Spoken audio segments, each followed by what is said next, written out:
আসসালামু আলাইকুম রহমতুল্লাহ। আলিম 2026 সালের পরীক্ষার্থী প্রিয় ভাই ও বোনেরা, তোমাদের আগামী পরীক্ষা হচ্ছে তথ্য ও যোগাযোগ প্রযুক্তি অর্থাৎ আইসিটি পরীক্ষা। ঠিক আছে, তোমাদের আহ, এই যে পরীক্ষাগুলো হয়েছে এর মধ্যে সবচেয়ে কঠিন পরীক্ষা হচ্ছে তথ্য ও যোগাযোগ প্রযুক্তি। বেশিরভাগ স্টুডেন্ট তথ্য ও যোগাযোগ প্রযুক্তিতে ফেল করে। যে যে বিষয়গুলোর মধ্যে শিক্ষার্থীরা ফেল করে তার মধ্যে টপ লেভেল হচ্ছে তথ্য ও যোগাযোগ প্রযুক্তি। সেজন্য এই বইটি তোমাদেরকে ভালো করে আয়ত্ত করতে হবে। ঠিক আছে, আর এই বইয়ের কোনো সহায়ক কোনো সাবজেক্ট নাই। যেমন তোমরা দেখেছো তোমাদের কোরআন এবং হাদিস মিলিয়েই তোমাদের জিপিএ নির্ধারণ করা হয়, ইংরেজি প্রথম দ্বিতীয় মিলিয়েই তোমাদের জিপিএ নির্ধারণ করা হয়, বা বাংলা প্রথম দ্বিতীয় মিলিয়েই তোমাদের জিপিএ নির্ধারণ করা হয়। কিন্তু আইসিটি বই হচ্ছে একা, এটার কোনো সহায়ক সাবজেক্ট নাই, অর্থাৎ এটাতে আলাদা করে জিপিএ 5 অর্থাৎ প্লাস পেতে হবে। সেজন্য এটাকে খুব ভালো করে গুরুত্ব দিতে হবে। ঠিক আছে, এখন দেখো ভাইয়া, তোমাদেরকে দেখিয়ে দিব প্রতিটি অধ্যায় থেকে কোন টপিকগুলো পড়লে তোমরা ভালো একটি মার্ক অর্জন করতে পারবা। ঠিক আছে, এবং কোন টপিকগুলো পড়লে তোমাদের পুরো বই আয়ত্ত করা হয়ে যাবে। ঠিক আছে, তাহলে দেখো, প্রথমে দেখো তথ্য ও যোগাযোগ প্রযুক্তি বইয়ের প্রথম অধ্যায়। তোমাদের প্রথম অধ্যায় হচ্ছে বিশ্ব ও বাংলাদেশ প্রেক্ষিতে। ঠিক আছে, এই অধ্যায়ের মধ্যে সবচেয়ে গুরুত্বপূর্ণ হচ্ছে ভার্চুয়াল রিয়ালিটি। ঠিক আছে, তারপরে হচ্ছে এআই অর্থাৎ আর্টিফিশিয়াল ইন্টেলিজেন্স। ঠিক আছে, তারপরে পড়বা ক্রায়ো সার্জারি, এটি খুব বেশি গুরুত্বপূর্ণ, এই ক্রায়ো সার্জারি। ঠিক আছে, তারপরে হচ্ছে বায়োমেট্রিক্স, এটাও গুরুত্বপূর্ণ। তারপরে হচ্ছে বায়ো ইনফরমেটিক্স। ঠিক আছে, প্রথম অধ্যায়ের এই কয়েকটি বিষয় পড়লে তোমরা প্রথম অধ্যায় ভালো করে আয়ত্ত করতে পারবা। ঠিক আছে, তোমাদের যে প্রশ্ন আসে প্রথম অধ্যায় থেকে এই কয়েকটি বিষয় থেকেই আসে, বিশেষ করে ক্রায়োসার্জারি এবং বায়োমেট্রিক্স থেকে। সো এই অধ্যায় তোমরা ভালো করে আয়ত্ত করবা। ঠিক আছে, তারপরে দেখো তৃতীয় অধ্যায়। তৃতীয় অধ্যায় হচ্ছে সংখ্যা পদ্ধতি ও ডিজিটাল ডিভাইস। ঠিক আছে, তৃতীয় অধ্যায়ের দুইটি পার্ট আছে, একটি হচ্ছে 3.1, তারপরে হচ্ছে 3.2।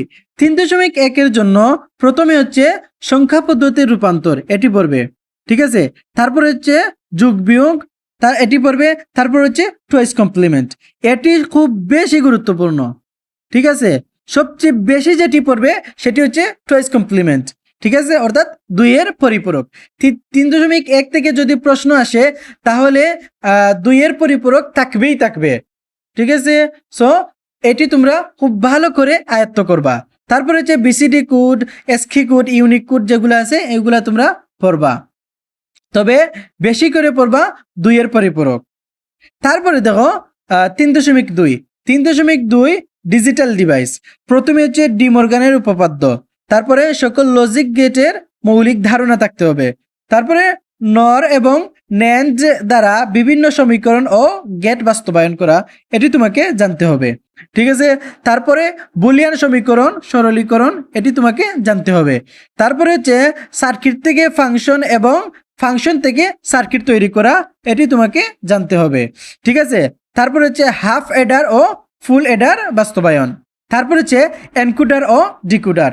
ঠিক আছে, 3.2 থেকে এই কয়েকটি টপিক পড়লে আশা রাখছি এগুলো থেকেই তোমরা কমন পাবা ইনশাআল্লাহ। তারপরে দেখো চতুর্থ অধ্যায়। চতুর্থ অধ্যায় হচ্ছে ওয়েব ডিজাইন পরিচিতি এবং HTML।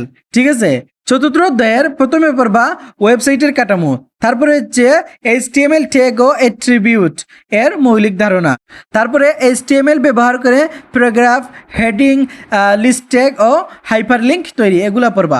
তারপরে হচ্ছে টেবিল তৈরি এবং নেস্টেড লিস্ট এর ব্যবহার, এটি পড়বা। ঠিক আছে, তারপরে টেবিল রো স্প্যান এবং কল স্প্যানের ব্যবহার, তারপরে ওয়েব পাবলিশিং, এটি হচ্ছে চতুর্থ অধ্যায়ের জন্য। এগুলো পড়লে আশা রাখছি এগুলো থেকেই তোমরা কমন পাবা ইনশাআল্লাহ। ঠিক আছে, তারপরে দেখো পঞ্চম অধ্যায়। পঞ্চম অধ্যায়ের কোন টপিকগুলো তোমরা পড়বা? প্রথমে হচ্ছে বিভিন্ন প্রজন্মের ভাষা অর্থাৎ ল্যাঙ্গুয়েজ, তারপরে হচ্ছে অ্যালগরিদম ও ফ্লোচার্টের ধারণা, তারপরে সি প্রোগ্রামিং ভাষা এর গঠন, তারপরে হচ্ছে ডাটা টাইপ এবং ইনপুট আউটপুট স্টেটমেন্ট। ঠিক আছে, তারপরে কন্ডিশনাল স্টেটমেন্ট, তারপরে অপারেটর এর ব্যবহার, তারপরে লুপ স্টেটমেন্ট, এগুলো পড়বা তোমরা পঞ্চম অধ্যায় থেকে। ঠিক আছে, তারপরে দেখো ষষ্ঠ অধ্যায়। ষষ্ঠ অধ্যায়ের দেখো প্রথমে পড়বা ডাটাবেস ম্যানেজমেন্ট সিস্টেমের মূল ধারণা, তারপরে কি সম্পর্কিত বিস্তারিত ও মূল ধারণা এটা পড়বা, তারপরে ডাটা টাইপ সম্পর্কে A to Z ধারণা থাকতে হবে, ঠিক আছে? এগুলো থেকেই তোমাদের ষষ্ঠ অধ্যায়ের প্রশ্ন আসবে। তারপরে ডাটাবেস এবং এর প্রয়োগ সম্পর্কে A to Z ধারণা থাকতে হবে, ঠিক আছে? এটি হচ্ছে ষষ্ঠ অধ্যায়। তো এই ছিল তোমাদের তথ্য এবং যোগাযোগ প্রযুক্তি বইয়ের কোন টপিকগুলো পড়বা, ঠিক আছে? এগুলো আমাদের প্রাইভেট গ্রুপে আমরা একদম উত্তর সহ সব কিছু সাজিয়ে দিব, MCQ CQ সহ যা কিছু আছে সব কিছু তোমরা সেখানে পেয়ে যাবা। তোমরা যারা প্রাইভেট গ্রুপে অ্যাড হতে চাও তোমরা স্ক্রিনে দেওয়া নাম্বারে যোগাযোগ করে তাড়াতাড়ি অ্যাড হয়ে যাও, সেখানে তোমাদের একদম উত্তর সহ সব কিছু প্রিমিয়াম শিট পেয়ে যাবা ইনশাআল্লাহ। সো তাড়াতাড়ি যোগাযোগ করো এবং এগুলোর আর যা কিছু দরকার সব কিছু আমরা প্রাইভেট গ্রুপে দিয়ে দেবো ইনশাআল্লাহ।